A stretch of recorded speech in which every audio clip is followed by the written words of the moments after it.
ದೂರ ದೂರ ದೂರ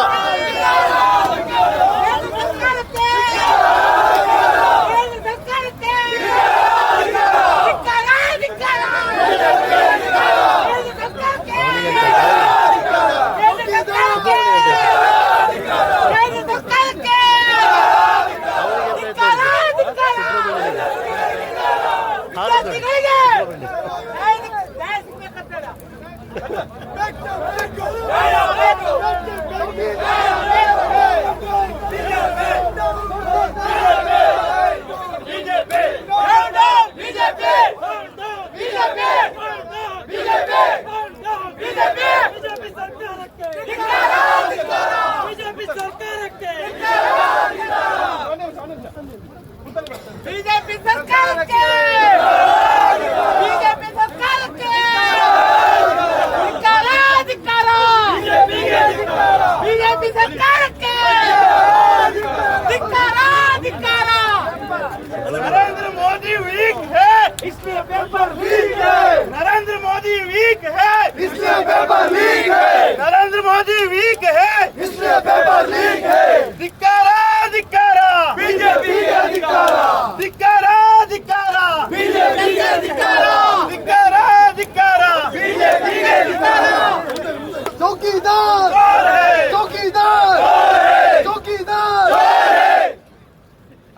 गली में शोर है जोर है गली गली में शोर है चौकीदार जोर है गली गली में शोर है चौकीदार जोर है जब जब मोदी डरता है पुलिस आगे करता है जब जब मोदी डरता है पुलिस आगे करता है जब जब मोदी डरता है पुलिस आगे करता है नरेंद्र मोदी कायर है कायर है कायर है नरेंद्र मोदी कायर है कायर है कायर है नरेंद्र मोदी डरपोक है डरपोक है डरपोक है नरेंद्र मोदी डरपोक है डरपोक है डरपोक है मेलोडी ಕೊಟ್ಟ ನರೇಂದ್ರ ಮೋದಿಗೆ ಧಿಕ್ಕಾರ ಧಿಕ್ಕಾರ ಮೆಲೋಡಿ ಕೊಟ್ಟ ನರೇಂದ್ರ ಮೋದಿಗೆ ಧಿಕ್ಕಾರ ಧಿಕ್ಕಾರ ಪ್ರಸ್ತುತ ಬಿಜೆಪಿ ಸರ್ಕಾರಕ್ಕೆ ಧಿಕ್ಕಾರ ಧಿಕ್ಕಾರ ಪ್ರಸ್ತುತ ನರೇಂದ್ರ ಮೋದಿಗೆ ಧಿಕ್ಕಾರ ಧಿಕ್ಕಾರ ಧರ್ಮೇಂದ್ರ ಪ್ರಧಾನಿಗೆ ಧಿಕ್ಕಾರ ಧಿಕ್ಕಾರ ವಿದ್ಯಾರ್ಥಿಗಳ ಜೀವನದ ಜೊತೆ ಚೆಲ್ಲಾಟ ಆಡಿದ ಕೇಂದ್ರ ಸರ್ಕಾರಕ್ಕೆ ಧಿಕ್ಕಾರ ಧಿಕ್ಕಾರ ಧಿಕ್ಕಾರ ಧಿಕ್ಕಾರ ಧಿಕ್ಕಾರ ಧಿಕ್ಕಾರ ಧಿಕ್ಕಾರ ಬಿಜೆಪಿ शोर है चौकीदार जोर है गली गली में शोर है चौकीदार जोर है गली गली में शोर है चौकीदार जोर है भीम का बत्ता कड़वा है मोदी साला बलवा है भीम का बत्ता कड़वा है मोदी साला बलवा है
ನಮ್ಮೆಲ್ಲ ಮುಖಂಡರು ಇವತ್ತು ತಮ್ಮನ್ನು ಉದ್ದೇಶಿಸಿ ಮಾತಾಡಿದ್ದಾರೆ.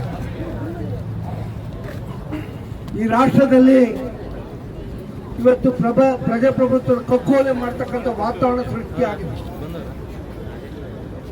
ತುರ್ತು ಪರಿಸ್ಥಿತಿ ಇದೆ ಅನ್ನುವ ಭಾವನೆ ಇವತ್ತು ಯುವಕರಲ್ಲಿ ಮೂಡಿ ಬಂದಿದೆ. ವೀರಪ್ಪ ಮೊಯ್ಲಿಯವರ ಕಾಲದಲ್ಲಿ ಸಿಇಟಿ ಮೂಲಕ ಅನೇಕ ಡಾಕ್ಟರ್ ಹುಟ್ಟು ಹಾಕುವಂತ ಕರ್ನಾಟಕದ ಯುವಕರಿಗೆ ಅವಕಾಶ ಸಿಕ್ಕಿದೆ. ಬಿಜೆಪಿಯ ಕೇಂದ್ರ ಸರ್ಕಾರ ಬಂದ ಮೇಲೆ ನಮಗಿರ್ತಕ್ಕಂಥ ಹಕ್ಕನ್ನು ರದ್ದುಪಡಿಸಿ ಕೇಂದ್ರ ಸರ್ಕಾರ ನೀಟ್ ಮೂಲಕ ಈ ಸೀಟನ್ನು ಹಂಚುವಂತ ಕೆಲಸ ಮಾಡಿದೆ. ಆದ್ರೆ ಇವತ್ತು ಏನಾಗಿದೆ, 5 ಬಾರಿ ನೀಟನ್ನ ಕ್ವಶನ್ ಪೇಪರ್ ಲೀಕ್ ಮಾಡೋದ್ರ ಮೂಲಕ ಈ ರಾಷ್ಟ್ರದಲ್ಲಿ ವಿದ್ಯಾರ್ಥಿಗಳಿಗೆ ಅನ್ಯಾಯ ಮಾಡತಕ್ಕಂತ ಕೆಲಸವನ್ನ ಕೇಂದ್ರ ಸರ್ಕಾರ ಮಾಡಿದೆ. ಮೊದಲ ಬಾರಿಗೆ ಯುವಕರು ಎದ್ದು ಪ್ರತಿಭಟನೆ ಮಾಡತಕ್ಕಂಥ ಕೆಲಸವನ್ನ ದೆಹಲಿಯಲ್ಲಿ ಮಾಡಿದ್ದಾರೆ. ಆದ್ರೆ ಇವತ್ತು ಭಾರತೀಯ ಜನತಾ ಪಾರ್ಟಿ ಕೇಂದ್ರ ಸರ್ಕಾರ ಯುವಕರನ್ನ ದೇಶದ್ರೋಹಿಗಳನ್ನು ಬಂಧ ಕಟ್ಟತಕ್ಕಂಥ ಪಿತೂರಿ ಮಾಡತಕ್ಕಂಥ ಕೆಲಸವನ್ನ ಮಾಡಿದೆ. ಒಂದ್ ಭಾಗದಲ್ಲಿ ಹೇಳ್ತಾ ಇದ್ದಾರೆ ಚೈನಾದಿಂದ ಇವರಿಗೆ ಹಣ ಕೊಟ್ಟಿದ್ದಾರೆ, ಪಾಕಿಸ್ತಾನದಿಂದ ಹಣ ಕೊಟ್ಟು ಈ ಧರಣಿ ಸತ್ಯಾಗ್ರಹ ಮಾಡ್ತಾ ಇದ್ದಂತ ಸುಳ್ಳು ಹೇಳುವ ಕೆಲಸವನ್ನ ಇವತ್ತು ಭಾರತೀಯ ಜನತಾ ಪಾರ್ಟಿಯ ಕೇಂದ್ರ ಸರ್ಕಾರ ಇವತ್ತು ಮಾಡಿದೆ. ನಾನಿವತ್ತು ಕೇಂದ್ರ ಸರ್ಕಾರದ ಪ್ರಧಾನಮಂತ್ರಿಗೆ ಮತ್ತು ಅಮಿತ್ ಶಾಗೆ ಹೇಳ್ತಾ ಇದ್ದೇನೆ, ನಾವು ಇವತ್ತು ಧರ್ಮೇಂದ್ರ ಪ್ರಧಾನ್ ರಾಜೀನಾಮೆ ಕೊಟ್ಟರೆ ಸಾಕಾಗಲ್ಲ. ಅಮಿತ್ ಶಾ ಇವತ್ತು ರಾಜೀನಾಮೆ ಕೊಡಲೇಬೇಕು. ಈ ಹಗರಣದ ಹಿಂದೆ ಅಮಿತ್ ಶಾ ಕೈವಾಡ ಇದೆ. ಅವರು ಮೊದಲ ಬಾರಿಗೆ ರಾಜೀನಾಮೆ ಕೊಟ್ಟು ಇವತ್ತು ಮುಕ್ತವಾದ ಈ ಯುವಕರಿಗೆ ನ್ಯಾಯ ಕೊಡಬೇಕನ್ನುವ ಒತ್ತಾಯವನ್ನು ಮಾಡ್ತೇನೆ.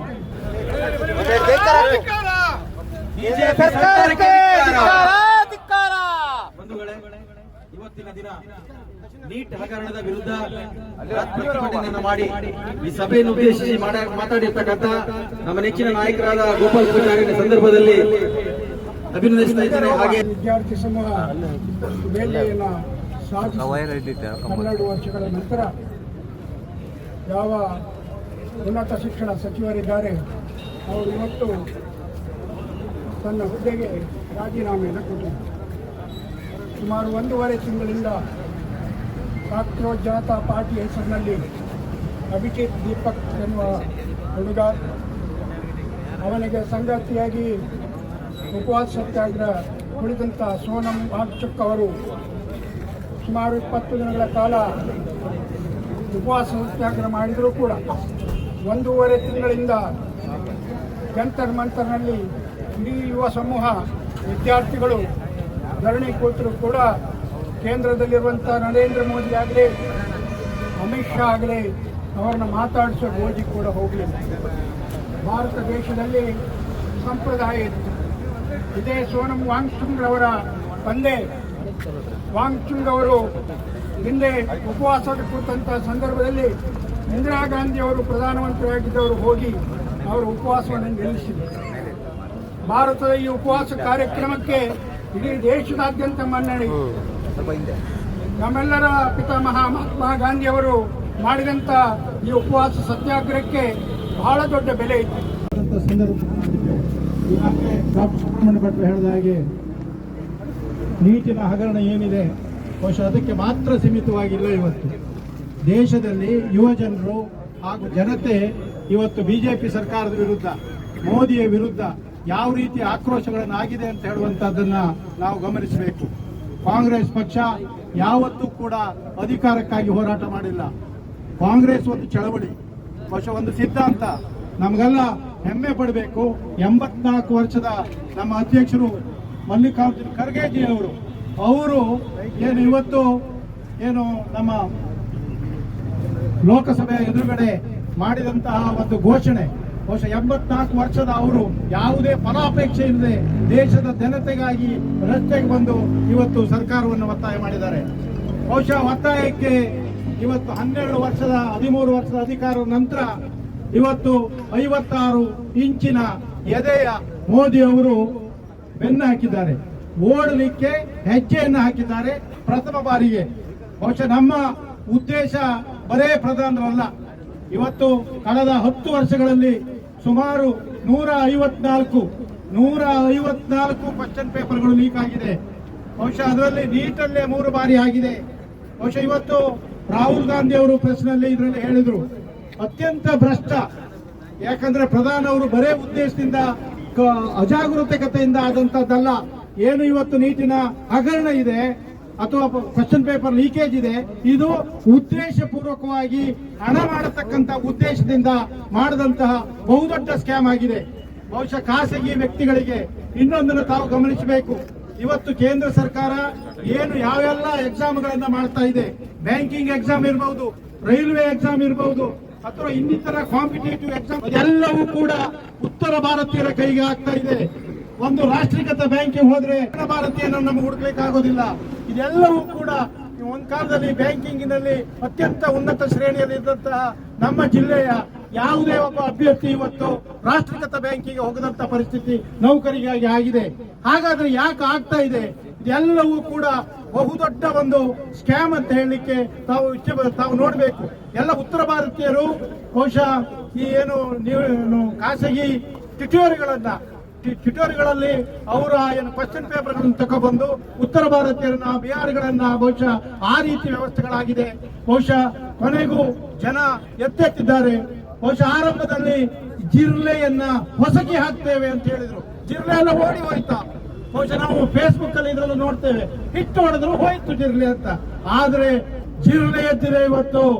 ಬಹುಶಃ ಊರುಗಳಲ್ಲಿ ಹೈಸ್ಕೂಲ್ ಮಕ್ಕಳು, ಪ್ರೈಮರಿ ಮಕ್ಕಳು, ಬಹುಶಃ ಅವರು ನಾವು ಹಿರಿಯರು ಮಾತಾಡಿದ್ರೆ ಕೇಳೋದಿಲ್ಲ. ಬಹುಶಃ ಅವರಿಗೆ ಅವರ ಭವಿಷ್ಯದ ಬಗ್ಗೆ ಚಿಂತನೆ ಬಂದಿದೆ. ಬಹುಶಃ ಇವತ್ತು ನಾವು ಮಾಡಬೇಕಾದ್ದು ಜನರಿಗೆ ತಿಳಿಸಬೇಕಾಗಿದೆ. ಒಂದು